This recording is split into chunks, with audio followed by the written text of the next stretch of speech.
কোরমা, সেটা চিকেন হোক কিংবা মাটন, আমাদের সবারই খুব প্রিয় একটা ডিশ। ভারতে বিভিন্ন প্রদেশে কিন্তু এক এক স্টাইলে কোরমা বানানো হয়ে থাকে।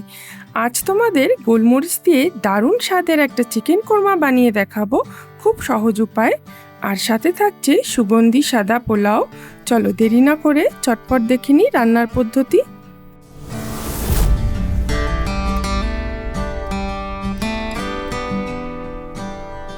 2 থেকে 3 জনের আন্দাজে পোলাও বানাতে নিচ্ছি 1 কাপ পরিমাণ আতপ চাল।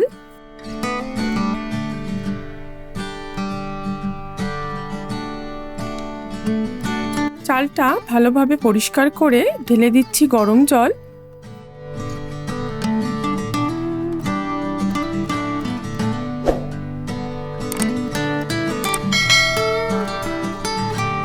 নখ দিয়ে যদি টিপে দেখি তাহলে একটু বাইট থাকবে।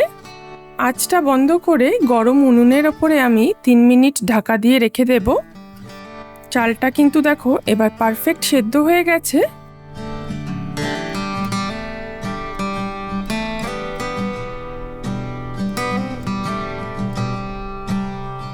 এবার বড় কাপের 1 কাপ মতো ঠান্ডা জল আমি ভাতটার মধ্যে ঢেলে দিচ্ছি। তাতে কিন্তু ভাতের গায়ে কোনো মাড় লেগে থাকবে না, আর পোলাওটা একদম ঝরঝরে হবে। এবার খুব সাবধানে ভাতের মাড়টা সাথে সাথে গেলে নেব। ভাতের মাড় গেলে এভাবে ঢাকা দিয়ে ঢাকনাটা একটুখানি খুলে আমি উনুনের ওপরে বসিয়ে রাখছি। এতে কিন্তু একদম জলীয় ভাবটা টেনে যাবে আর ভাতটা একদম ঝরঝরে হবে। কড়াই গরম হয়ে গেছে, দিয়ে দিচ্ছি সাদা তেল, আর তার মধ্যে দিচ্ছি 1 চামচ মতো ঘি।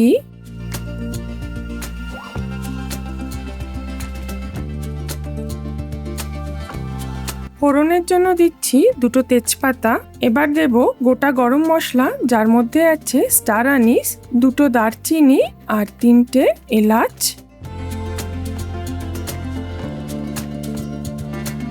দিচ্ছি 1 চামচ মতো আদা বাটা। আঁচটাকে একদম কমিয়ে খুব ভালো করে নেড়ে চেড়ে নিচ্ছি। আর এবার দিয়ে দিচ্ছি কাজু। 2 সেকেন্ডের মতো নাড়াচাড়া করব, তার থেকে বেশি নয়। এবার আমি আস্তে আস্তে ভাতটা দিয়ে দিচ্ছি। আঁচ কিন্তু একদম কমিয়ে রেখেছি, কারণ ফোড়নগুলো যদি পুড়ে যায় তাহলে কিন্তু তেতো হয়ে যাবে। চ্যাপটা একটা হাতার সাহায্যে খুব আলগাভাবে নাড়াচাড়া করতে হবে, যাতে ভাতগুলো ভেঙে না যায়। এবার উপর দিয়ে দিচ্ছি সামান্য কিশমিশ, সামান্য পরিমাণ নুন আর 2 চামচ মতো চিনি। পোলাওতে খুব বেশি নুনও যেমন ভালো লাগে না, আবার খুব বেশি মিষ্টিও ভালো লাগে না, তাই নুনটা খুব সামান্য দেবে, আর মিষ্টিটাও কিন্তু দেখে দিতে হবে। 2 থেকে 3 চামচের বেশি কখনোই নয়।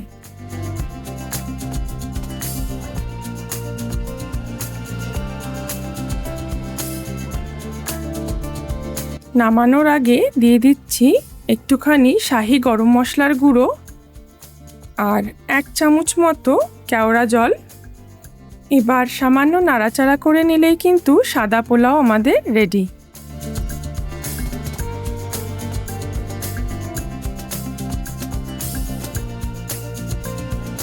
কোরমা বানানোর জন্য এখানে 1 কেজি মতো মুরগির মাংস ধুয়ে রাখা আছে। দিয়ে দিচ্ছি পরিমাণ মতো নুন, আর খুব ভালো করে নুনটা মাংসের গায়ে মাখিয়ে নিতে হবে।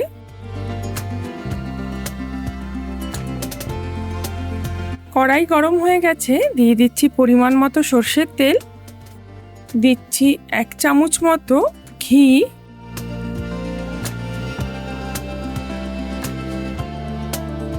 ফোড়নের জন্য দিচ্ছি 2টো তেজপাতা, দিচ্ছি 2টো বড় সাইজের পেঁয়াজ কুচোনো, আর যদি মাঝারি সাইজের হয় তাহলে কিন্তু 3টে দেবে।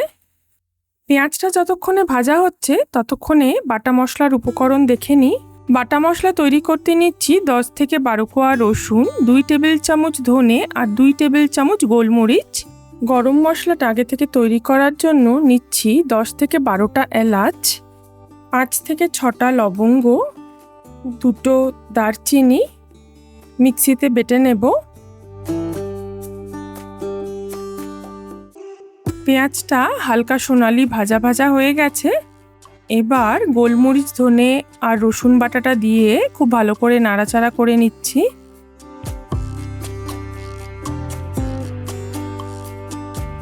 রসুন আর গোলমরিচের খুব সুন্দর একটা গন্ধ বেরিয়েছে, আর মশলার দেখো কাঁচা ভাবটাও চলে গেছে।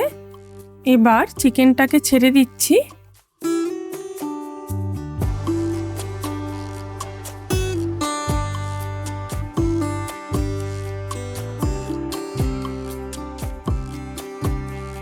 খুব ভালোভাবে মাংসটা নাড়াচাড়া করে নেব মশলার মধ্যে। গোলমরিচ দিয়ে এই কোরমার রেসিপিটা কিন্তু স্টেপ বাই স্টেপ ফলো করো। আমি কিন্তু বিভিন্ন স্টেপে বিভিন্ন উপকরণ দিয়ে আলাদা করে কষিয়েছি, তোমরা কিন্তু সব একসাথে বেটে মশলাগুলো দিয়ে দেবে না, তাতে কিন্তু স্বাদ বদল হতে পারে। এবার একটা মিডিয়াম সাইজের পেঁয়াজ কুচোনো আর সামান্য আদা কুচি বেটে নেব।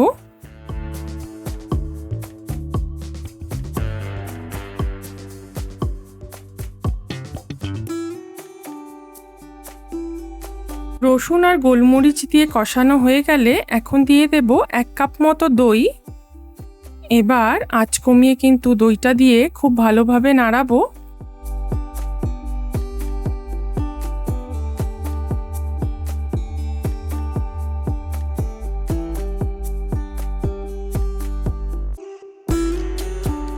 দই দিয়ে ঠিক 3 থেকে 4 মিনিট কষানোর পর দিয়ে দিচ্ছি পেঁয়াজ আর আদা বাটা।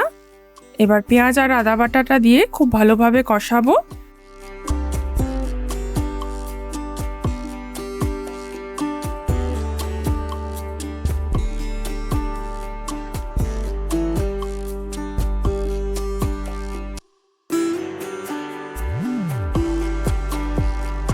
এখানে আমি 1 চামচ মতো চিনি দিয়ে দিচ্ছি।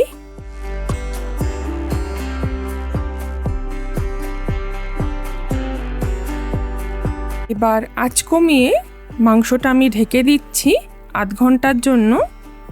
আধ ঘন্টা পরে দেখো মাংসটা কিন্তু বেশ নরম হয়ে এসছে।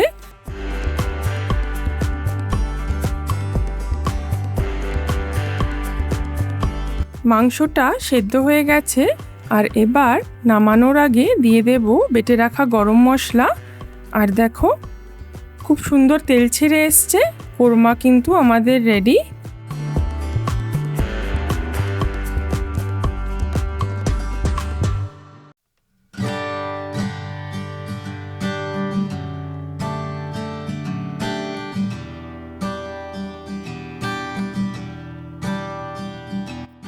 যে কোনো অনুষ্ঠান কিংবা উইকেন্ডে পরিবেশন করতেই পারো এভাবে গোলমরিচ দিয়ে মুরগির কোরমা আর সাদা পোলাও। রান্নাটা ভালো লাগলে অবশ্যই লাইক, শেয়ার আর সাবস্ক্রাইব করতে ভুলো না।